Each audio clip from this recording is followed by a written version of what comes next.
Spaghetti Horror. I'm Keith Gotti. And I'm Erica Parlavecchio. This is our first episode, sponsored by... No, just kidding, there's no sponsor yet.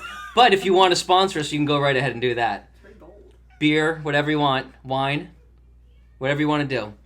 Our first episode's going to be all about Halloween Kills. And if you want to give a little brief introduction to the Halloween movies and Sure. So, for all those who have not seen it, Halloween Kills is still in the theater. It's the immediate follow-up to the 2018 Halloween with Jamie Lee Curtis back from 1978. Absolutely. So I guess the first thing we'll do is give a spoiler-free version of our reviews. Everyone dies. Yes, everyone dies.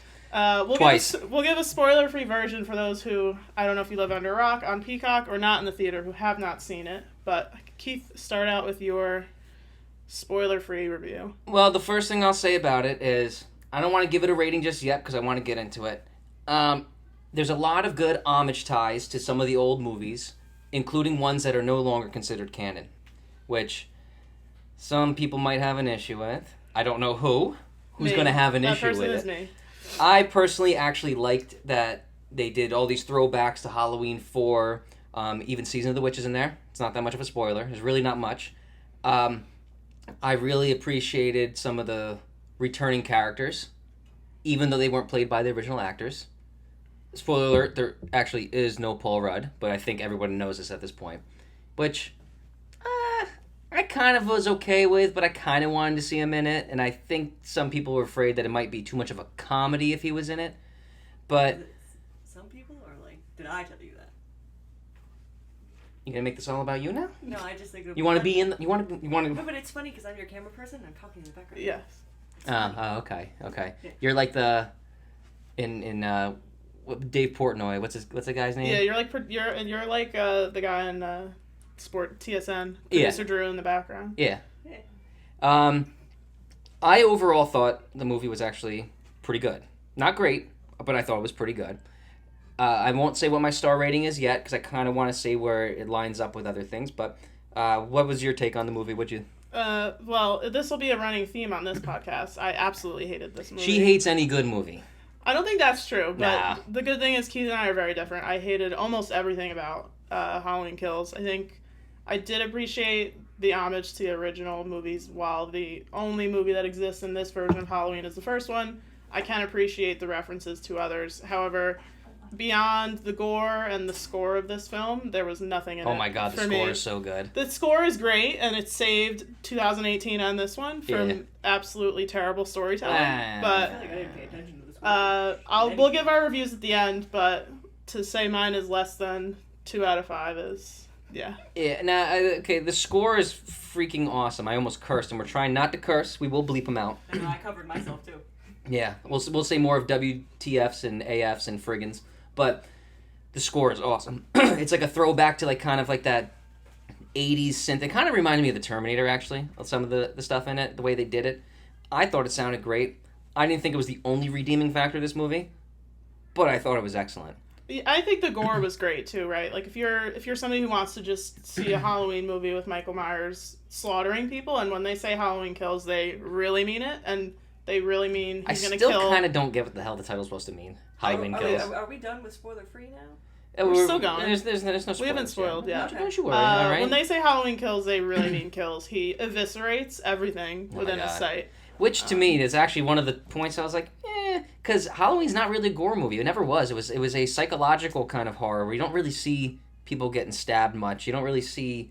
I mean, when you do, it's kind of cheesy. And I actually kind of like that. Those are the horror movies I like. Like, we got Texas Chainsaw here. I like that you barely see any blood in these movies. Yeah. I'm not a gore person. I love gore, and so... For me, that was a redeeming part of this movie. It was fun. It was... She hated everything else. Everything else, yeah. But the kills were grisly. The knife that he took in many different houses was humongous, whereas the 2018 knife was kind of like a little toy knife. Little guy, yeah. Little knife. But I guess we can transition... Your son's chopping knife. Yeah, we can transition now to the spoiler-free version. So for those who have not seen it, and I do recommend... I know you didn't see it in the theater. Right. But I really recommend actually seeing it in the theater. I've seen a lot of movies since the pandemic's winded down a little bit, and this movie was really, really loud in a theater, surprisingly. Yeah. The score was loud. The kills were loud, the screams were loud. It was one of the louder movies I've actually seen in a long time. So and I think there's something to seeing a horror movie in a theater too. Oh God, yeah. I think it's cool that it was on Peacock because I think some people are still a little sketchy about going back to a theater, but I don't think there's anything better than seeing a horror movie in a theater with other people, which is really fun. Oh my God, hearing the people behind you. I actually, just off topic real quick, I remember seeing Paranormal Activity, the midnight showing for the second one, which everyone else did this, right? Because that was like the thing to do for Paranormal Activity, the best movies ever. No. But either way, this one girl behind me, kind of annoying, but kept talking through it, but it added entertainment. It does, and I think in any other kind of movie, you don't want people talking. Yeah. If you're seeing a drama or you're seeing a comedy, I mean, you want people to laugh, but other than that, you want everybody to shut up. I think in a horror movie, you expect that, like, background noise, and I think it adds to the experience a little bit. Yeah, exactly. I definitely say I saw Darkness Falls in theaters, and someone at one point yelled so loud. Darkness Falls. All right, so I think for the spoiler-filled version of this review, I think there's a couple things that we kind of both agree on. I think we could start with this window motif that still doesn't really make a lot of sense to me. Yeah, there's a lot about the window. And I rewatched the original, and they did talk about the window, but it was them looking out the window. Was that with Sam Loomis and the other? Okay. And I think this is something I don't like about this trilogy that they've created of the new Halloween movies.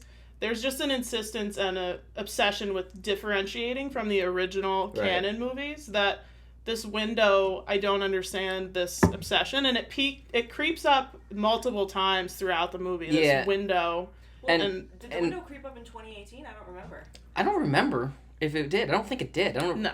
This movie seemed to be a lot about a freaking window. And a window that, like, okay, yeah, he looked out of it a couple times in the original, and they looked out of it, and...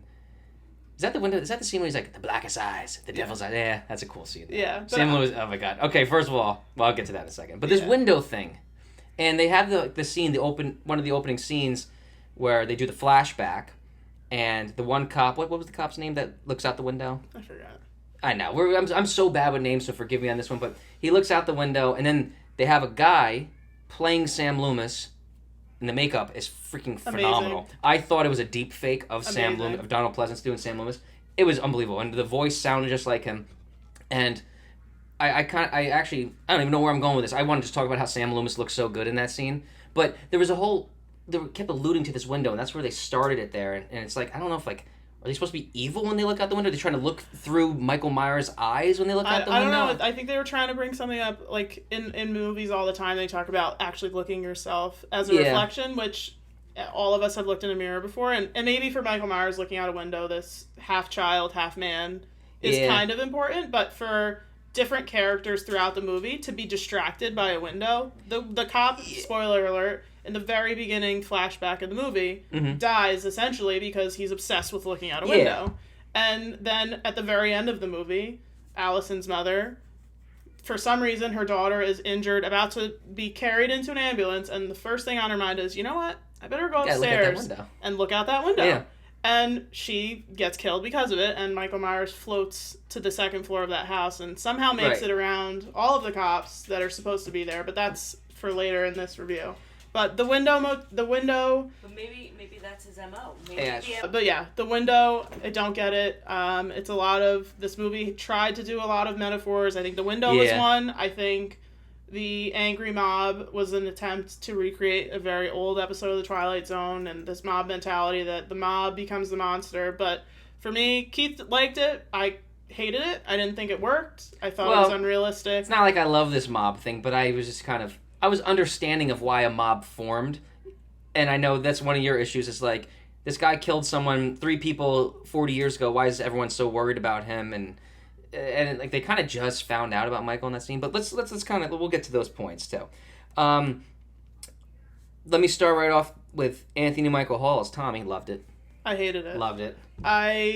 It was like my Edward Scissorhands, Anthony Michael Hall. I don't hate it. I have no opposition to Anthony Michael Hall. But what I don't like is that this movie chose, it's an odd choice for me, to abandon all of the characters we cared about from 2018 in favor of Anthony Michael Hall, Kyle Richards, and a nurse from the original Halloween. I don't get the choice. I don't think Anthony Michael Hall was particularly good in this movie. He's a little... What's kind of a buzzkill? How it's like, hey, we're going to all... have show off our talents, and he's gonna be like, let me just tell everybody about these murders 40 years ago. It's not talent. It's kind of just. Right.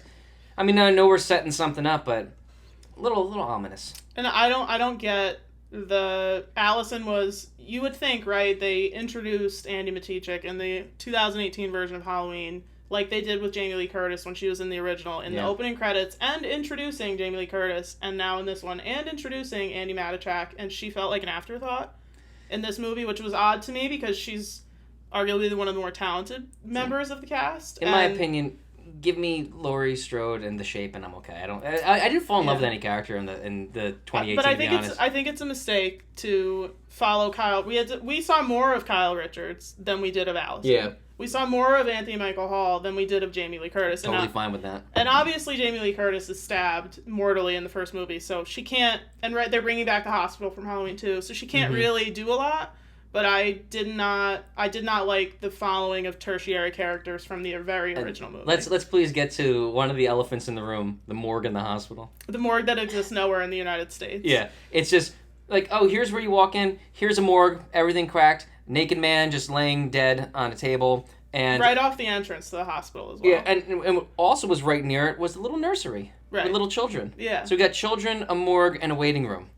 All right there. And the amount of people, too, now that we're on the hospital, the amount of people that showed up to the hospital made no sense. Because why are they there? They're supposed to be home. The mob wanted to form. Tommy was like, hey, guys, I got this idea to kill Michael Myers, and we're going to go to the hospital and talk about it. Duh. Yeah.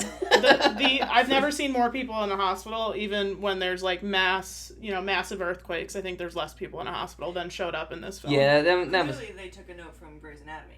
Yes. Yeah, I guess so. The hospital filled with thousands. Yeah. Now, there are a couple things with the flashback. I want to say, Michael Myers mask, awesome. Freaking awesome. Perfect William Shatner looking, slightly too white, but awesome mask. But that was probably just for editing and stuff. The suit, wrong color. Yeah. Too dark, too blue, wrong color.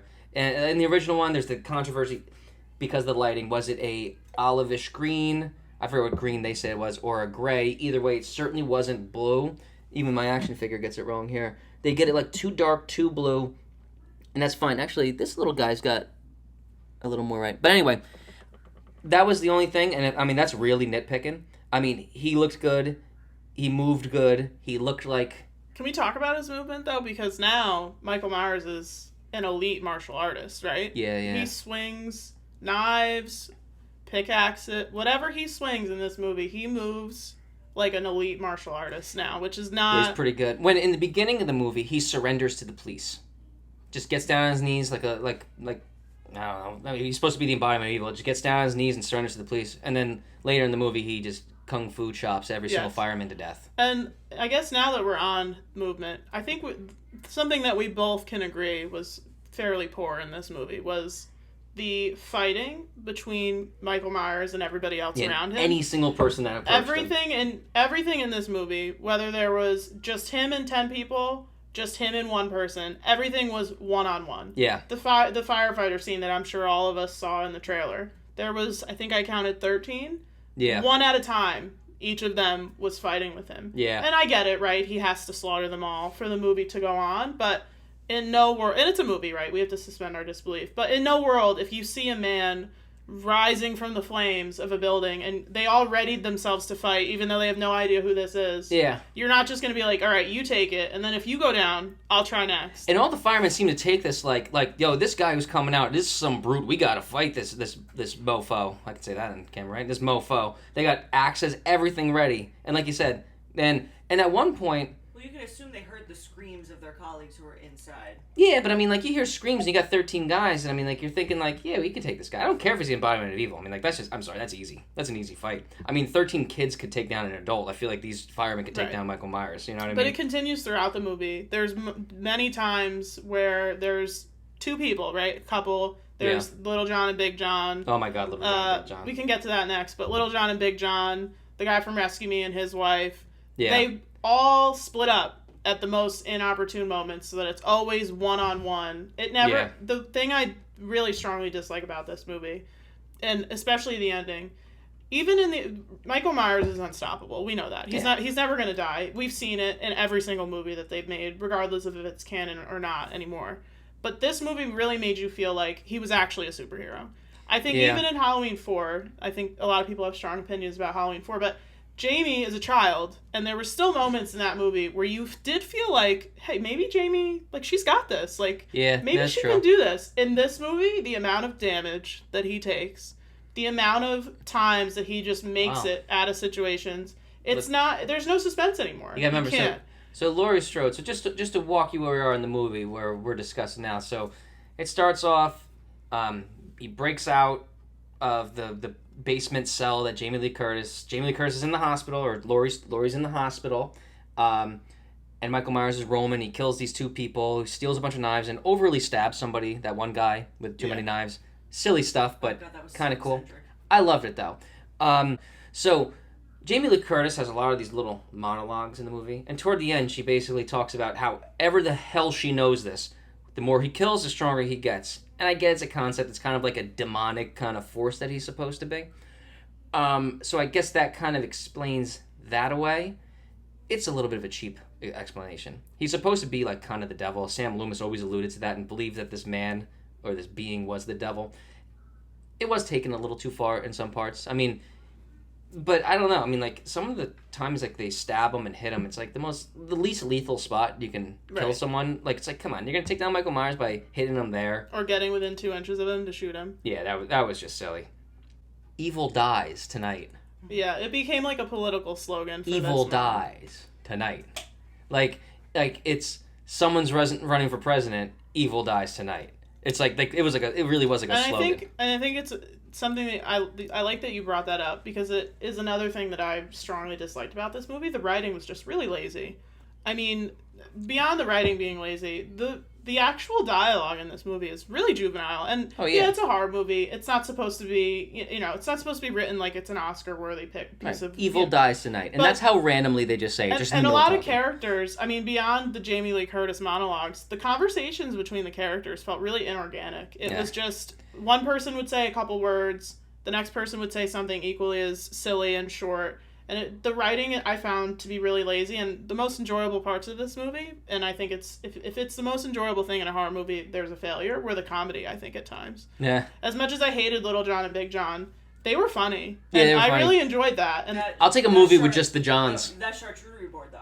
the charcuterie board was impeccable. Oh my god! I while watching it, I wanted that next to me while I could just pick at it and looked eat. so And delicious. and for as detail oriented as they were with the homages to the old movies, in a lot of respects, the mask, I think this is one of the better looking masks that Oh we've my seen in a god! This long mask time. looks so cool. And I like Rob Zombie's Halloween's. I know people are not gonna like that I said that, but the mask in this movie was really detailed. Everything in this movie felt really detailed, but then there were a couple moments where I'm just like, you were so laser focused on certain things, but then even the Little John, Big John death scene, they made a point of showing us yeah. a picture of them as a couple, and one of them's lying on top of the other, and then when Michael Myers poses them, it's the opposite.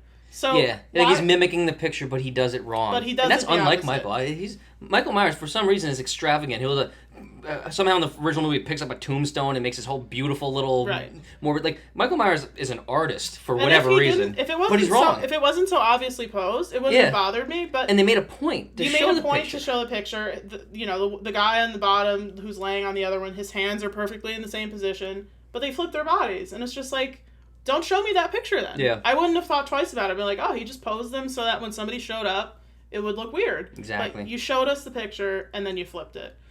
Now, one thing Erica said, which I love about this movie, is the mask. And one of the things I was watching or reading, whatever it was, that they were actually they actually looked to see like how like these type of masks decay over time, and they tried to mimic that. And plus, he's got the burn scorch on it. He's got, I'll use him as a reference. Like he's got like burn marks on his suit in this movie and stuff. He was because shot of- in the face from the first one. Shot in the face. Yeah, he's got the messed up eye from where he was stabbed with the coating. He even has the little hole right here when he got stabbed in the coating. Like really, really cool stuff. And the other masks I liked in this movie are the Silver Shamrock masks from Halloween 3, which everybody hated that movie, and I still put it in top 5. Awesome movie. And I think the masks in this one, even though they're not the most complicated masks, they Right. actually looked really, really good. Oh yeah, yeah. I really liked the way the Silver Shamrock masks Oh, looked. I thought like, they looked awesome. I want those masks. Like any kid today would want those masks. They were so cool. I actually like the homage and how they paid tribute to Halloween 3, which has nothing to do with it. The only thing that tied into that was I think Jamie Lee Curtis had a voiceover at one scene in that. Yeah. I actually love Halloween 3. I suggest everyone goes and watches it. I will actually stop talking about this and talk about how much I love Halloween 3. I like Halloween 3 if it's not named Halloween. Right, that's what it is. It's like I actually tell people too. The Rob Zombie Halloween movies. Make it not Michael Myers, and I love the movies. I don't love them as a Halloween movie. And again too, like with Halloween 3, it's not a Halloween movie. It's just a good movie. I digress. However, getting back, there was a couple things too. Another thing, one of the things that I liked about this movie, but you also kind of could foresee, was like the nurse from the original movie when she was in the car. When she's sitting there and she's leaning up against the window, and you know Michael climbs on top of the roof. If you've seen the original, you know I said, oh watch, Michael's going to slap the window and break it, and he does that. Exactly that. And I mean, the deaths in that scene, I know you hated them. I hated it. I hated the whole scene. But. I love that scene. And I'm not a gore person, but I love that scene. First of all, I from what I remember reading, I think it's true. Don't completely quote me on this. So in the original movie, when Michael breaks the window, they tie, I think, like a wrench to his hand around his wrist so he can actually crack it. And they did that for the same practical effect in this one, which I thought was kind of cool. Unnecessary, but totally cool. I loved when Michael, whoever the actor is, that the doctor surgeon who's dressed up as the doctor surgeon for Halloween, when he gets stabbed like in the eye, but it's like kind of up. Yeah, oh, I thought that was cool, but I think I felt that. I think Ugh. I'm glad that Keith brought this up because this is something that I did not like about this movie, and I think a lot of people who like this movie point to the amount of fan service that it has, which I think can be cool. I think it is cool. The Sam Loomis thing I loved, as we've talked about. Yeah. I liked the flashback, felt like you were watching the 1978 Halloween. Yeah, I mean, they even did the graininess. I love it. The amount of fan service in this movie, for me, was just too much. And I think doing it the way that they did, and we've already gone through this, the Tommy Doyle, the Lindsay Wallace, the nurse, I think fans were really into that because they're like, oh, it's Lindsay Wallace, and it's, it's Anthony Michael Hall wasn't in the original, but it's Tommy Doyle, and for me, I don't care about them. Come on, he was in the Breakfast Club. We love him. We do love him, but they were they were a footnote in the original movie, and you have an actress that's the third credit in this movie. You want to talk about footnotes? Lonnie. I mean, I had to go back and see if Lonnie was even in the original. That's how much I gave a crap about that character. The movie was almost entirely focused on Tommy Doyle, Lindsay Wallace. Tommy Lee. Molly Crow, represent. Tommy Doyle, Lindsay Wallace, Lonnie Elam. And I don't get it. I don't like it. I think it made the movie really choppy because they introduced and who was the protagonist of this movie, right? Is my question. I'm trying to figure out who the protagonist was. It's really unclear because they had to put the emphasis on Tommy Doyle and this mob that he's created, but then I guess it was supposed to be Tommy, but it wasn't. I guess. But then they said, oh, we can't forget about Allison. She was in the first movie. Can't forget about her. And then they said, Laurie's in the hospital with Karen, so we can't forget about those two. Right. And then they've made Hawkins the main character now, and it's just, there was no central focus in this movie, and I think the fan service for some people, they can overlook that. I couldn't, because I didn't like Tommy Doyle. He was a footnote in the original movie. To focus the entire movie on him just makes no sense to me. See, I kind of like that, and I mean, hey, we had Tommy in was it 5, right? 5. Yeah. I mean, I like the tie with Tommy because I mean, to me, I kind of saw it as we got this traumatized kid who thinks he saw the boogeyman when he was younger, and finds out he's back. I kind of could. Not empathize, because I never was part of it. I could sympathize with that, I think. I think I could too, but I don't think I want to see a movie about that. I'll see a movie about anything. If it's horror, Halloween, I'll watch it. So, but I'm actually okay with that. I didn't really have much an issue with the Tommy character. I'm Lonnie, though. I mean, who the hell was Lonnie? Who cares? They could have just left him as a background, oh, this is Allison's boyfriend's dad, and not even shown him, and it would have been fine. Right. And the other thing, too, I mean, Michael Myers in this movie just shows that he doesn't care who he kills. I'll kill anybody. But in the original movie, he didn't kill... I guess it was, right, wasn't that Tommy, right? And when he grabs him on the shoulders, right? He didn't kill Tommy then, and then later it seems like he kind of wanted to kill Tommy. Didn't kill Lonnie in the flashback scene of this. And now it's just I'll kill anything that walks in front of me. But I think that that's being driven by the fact that they're distancing themselves from the plots of the original movies, because, major spoiler here... We now know that, according to Officer Hawkins, it's not actually about Laurie Strode. Right. Which is an interesting. I think it's interesting that they're trying to distance themselves a little bit, but then if it's not about Laurie, then I don't think this trilogy makes sense. Because the third movie is supposed to be the big showdown between Laurie. Right, and if it's not about Laurie, and maybe Laurie thought that in the first movie, which is why she barricaded her house, but if it's really not about her, then why did he come back to Haddonfield at all? It kind of destroys exactly the protagonist. I mean, like, now Laurie's no longer a protagonist because, like, Michael Myers has no enemy other than whoever stands in his way of going home. And, like, I know, like, the whole, like, thing of the first one was the night he came home, but it doesn't really have anything to do with that.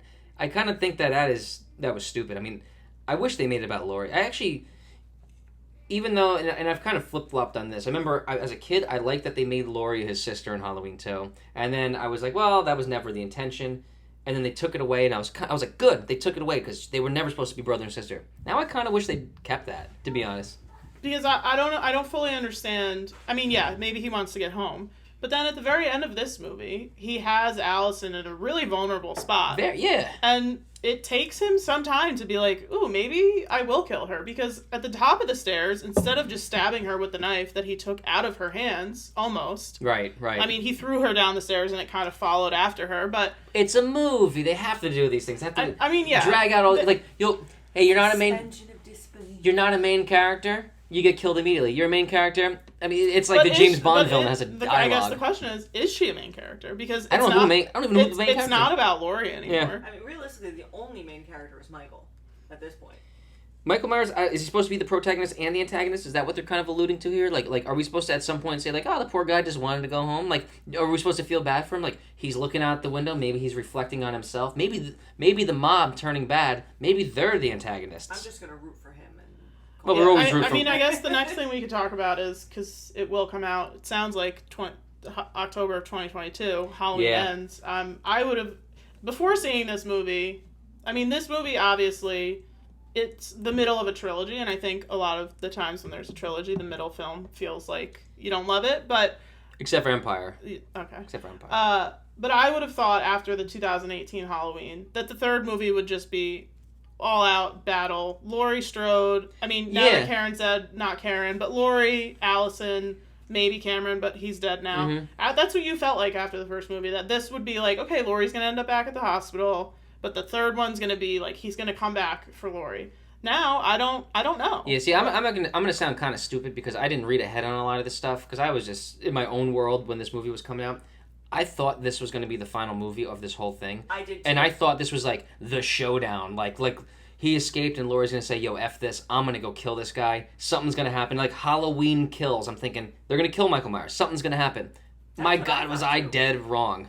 Yeah, I guess, I mean, from what it sounds like, the next movie is 4 years into the future. Not sure why he waits 4 more years to come back, but that's okay. I'm not sure where he's going to eat. Well, he came back. He eats dogs. Yeah, he came back. He came back 40 years later. Yeah. Because he knew that it was the anniversary. But we'll leave that. We'll leave that for the next movie. But Big John and Little John's house is empty, so technically. Oh yeah, just in case anyone forgot, Big John and Little John live in Michael Myers' home, and I didn't find half the stuff necessary. I mean, like, it just seemed like they were just looking. It was just they were looking to create a path that Michael Myers had to take to get to his home and kill every single thing in his path. I don't know what his significance is with why he wants to go home. And I know they kind of did that in the original. Like, he wanted to go home, but then he left his home and murdered people. So what changed here? Like, now he wants... And they say he wants to go home, but what's her name when she takes his mask off? What's her name again? Karen. When she takes the mask off and, like, lures him out of the house. Why does he care? Well, he has no sentiment to this mask. I mean, he stole it from a costume store in 1978. So why would he leave his home to go face the mob when he's being, baited out there? Can we talk about the mob, though, before we get to our final 1 out of 5, 0 to 5, what we think? The mob, I think the mob in the hospital made no sense, but the mob at the very end of the movie, she lures him around the corner, and there's Tommy Doyle and got 10 or 15 other people with hockey sticks. I think somebody had an iron. I'm rooting for her. Yeah, she's the OG with the iron. Again, it's just another example of one-on-one combat. Yeah. Even when they had him down on the ground. It was never more than one person hitting him at once. The guy with the gun, he was this close. The guy with the gun couldn't, had to be within an inch to shoot him. And obviously Michael Myers, even if he got shot in the head, I think he would have made it. Especially after this movie. He was shot 6 times in the heart in the first movie. Yeah. He's going to make Because this. isn't it the whole thing, like, the more people he kills, the stronger he gets? Now that's what it is. Now, well, because Laurie has to monologue. Because Laurie said so. Yeah. And she knows because for 40 years, she must have picked his brain. But, so my final out of 5, I don't believe in giving 0 out of 5, but my final out of 5 would be a 1 out of 5, and I'm only giving it that, I would say 2, but I think 1 just because I've watched it, I think 3, I saw it twice in the theater, then we watched it one more time before we filmed this podcast. Mm-hmm. The score was great. I think Andy Matichik was criminally underused in this movie. She's third credited, humongous part of the first one. She maybe gets 20 minutes of screen time. I think that's a huge mistake. The gore was great. The score was great. Sam Loomis looked incredible. Insane. Outside of that, the story makes no sense. Michael Myers is now a superhero. And I'll see. If it means that more money is injected into horror, I'm okay with it. And I'll certainly see the next one. But this one was lackluster, in my opinion. So, I give it a 3 out of 5, which... My my 3 is like a C, like a CC plus. I mean, like to me, like a 5 out of 5 is like your original Halloween, original Texas Chainsaw, and I gave it the 3 out of 5 because I liked the homage it paid. I liked some of the deaths, some of them a little too gory, except I freaking loved, which I didn't say, when Michael Myers gouges out the eyes of the guy like in the original Evil Dead. I thought that was sick, twisted, and awesome.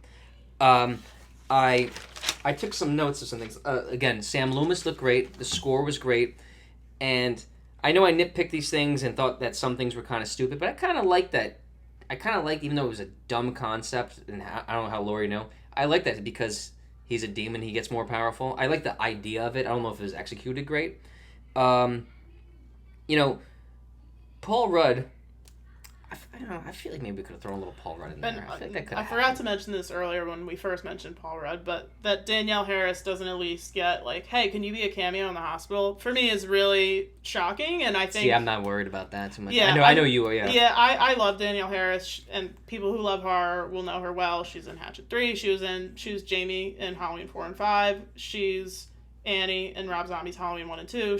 That was cool. She's in every horror movie that comes, not big screen movies, but if you're into indies and that kind of thing, she's really big, and she's the only person that's been in multiple iterations of Halloween. And I'm not saying you have to bring her character back. I'm not advocating that Jamie come back or that she could have maybe in a flashback been Annie. I'm not advocating for that, but the fact that they couldn't even ask her, hey, can you be in the hospital? But they're going to ask Kyle Richards to be in the movie for 40 minutes is just, I think it's odd. And the amount of, they put Sheriff Brackett in this movie. I love They that. could have just thrown her in somewhere, and I think it would have been cool for people who are really fans of the franchise. Yeah, I mean, things like that didn't bother me too much. I mean, there were also two, I know you were worried, or not worried, but you mentioned how they had characters in the 2018 Halloween, and they just kind of disregarded them in this one. Again, I didn't fall in love with any character. I didn't really even fall in love with Jamie Lee Curtis in the Halloween 2018. I just really wanted to see Michael Myers kill some people, and then I did, and then I was kind of satisfied with that. I liked, I really liked the nurse kill. I know you thought it was stupid because where she pulls the trigger. She pulls the trigger way in advance of the gun. I love that kill, though. I didn't see it coming from a mile away. I thought that was awesome. I just like some of these. I like how, I guess they're not even that creative, but I actually like some of the kills. And I think the characters we got, I liked. Even though I will say this is a couple little nitpick things. The acting in the final act, holy crap, took a fall. All of a sudden, Anthony Michael Hall didn't know how to speak to people. And this, I think, is, the amount of movies that Jamie Lee Curtis has been in, from the original Halloween, Terror Train. She's been in all kinds, right? She's in horror, she's in Freaky Friday, she's done it all. I think Freaky Friday was one of her weaker efforts that I've seen in a long time. I don't even know, I mean, it almost makes you wonder if it was one of those situations where she didn't really want to be in the movie that much, and they kind of just wrote her into this. I mean, and again, we were talking about this last night, how Jamie Lee Curtis went from Halloween made her, she appears in Halloween 2, and then says, screw this franchise, I want nothing to do with it, until the money came for Halloween H2O, did that movie, said Kill Me in Resurrection, And then another opportunity comes 20 years later, and she's like, you know what, I want that money again. And now she talks about it like she's always loved the franchise. Yeah. Which... And don't get me wrong, I love Jamie Lee Curtis. But I don't love that she kind of... I hate when people throw away their... Like Jennifer Aniston, she pretends she never did The Leprechaun. First of all, I love The Leprechaun. And again, I love these bad movies like that. Well, that could be another podcast, because I despise The Leprechaun. We'll definitely talk about it. But I don't like when people... Like, okay, it's not your claim to fame, but it's what got you started. Well, maybe Jamie Lee Curtis's claim to fame could actually be Halloween. That's really what I know her from. I mean, True Lies and things like that. But, I mean, this is what made you, whether you like it or not. You know, I mean, you cut your teeth somewhere, and that's what makes you. So you should appreciate that, and not just do it because you want the money dump on you. But you want to like actually. That sounds gross, right? The money dump. Yeah. I should never have said that. The money dump. The money pit. Yeah, the money pit. Yeah. We'll do that. Not getting dumped with money, but. It seems like some of these actors, they just love the cash flow, and they don't care. I mean, like... But, again, I'll repeat for those who haven't seen it. It is on Peacock for streaming if you have Peacock, but I think people really should go back to the theaters, because there's something to be said for actually being in a theater, seeing a movie like this, and all movies in general. Didn't you say you saw it at some theater where, like, the whole wall... Yes, I saw it in an XD theater, and that was really cool. Yeah, see, I like going to the movies, like, and going to the theaters, and, I'm not... worried at this point going, but man, is it so easy to watch movies at home.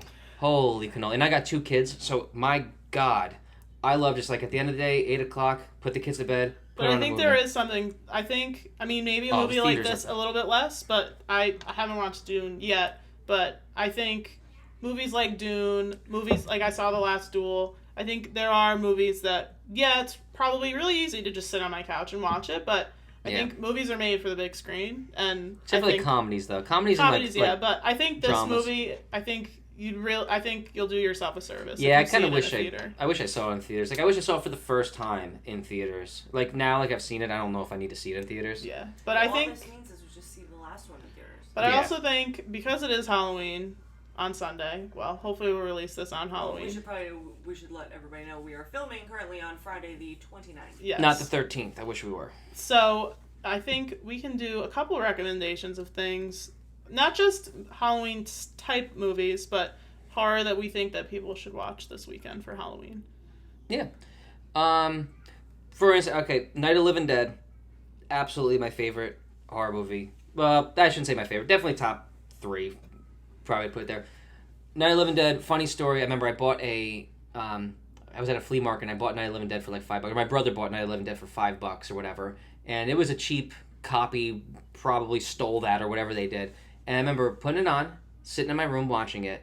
And after the movie was over, the DVD just started it back over again. And I liked it so much, I sat back and I just watched it twice. If anyone's never seen Night of the Living Dead, the original, the black and white, George you gotta Romero, do, though. Yeah, black and white, not the colorized color. version. You don't want that, and not the 1990 version with the guy who plays the Candyman. And also, I had the chance, which was amazing. A couple years ago, they remastered Night of the Living Dead, and they put it in a theater. I think it was like a Friday night, and I went with my father, and it was amazing to see it on a big screen. But I like watching the movie on DVD more because the 4K you really lose the graininess, and I think if you're maybe some of you aren't fans of black and white, but I'm really into old movies, and I love the look of a black and white movie. Mm-hmm. And in a 4K restoration, you lose the graininess that I think makes... That's the charm. I think it makes Night of the Living Dead, and my recommendation for this Halloween is the original House on Haunted Hill with Vincent Price. I love watching that movie. I could watch that movie every day of the week, but especially on Halloween, the atmosphere and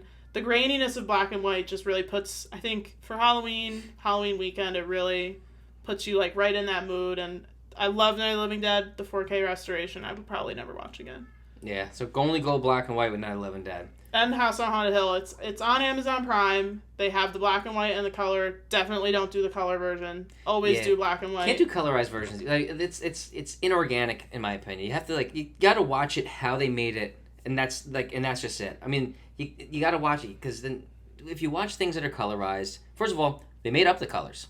Colors are made up. I mean, it's probably what the colors might have been, but they're made up. And sometimes too, when you watch things with these higher resolutions, you see how they do some of these practical effects and stuff, and it really loses the charm. Yeah. And I in like Psycho, if you watch it in color, they used chocolate, the chocolate syrup, yeah. for the blood in the very first, the shower scene with Which was Jamie Lee Curtis's mother. Jamie Lee Curtis's mom. Yes. And she dressed up as her at the premiere. Yes, Yes. She's done that a couple of times, but that's my recommendation for Halloween, House on Haunted Hill. If people want a theater movie recommendation that's out right now, I'm hearing Dune is great, but I saw The Last Duel. I highly recommend.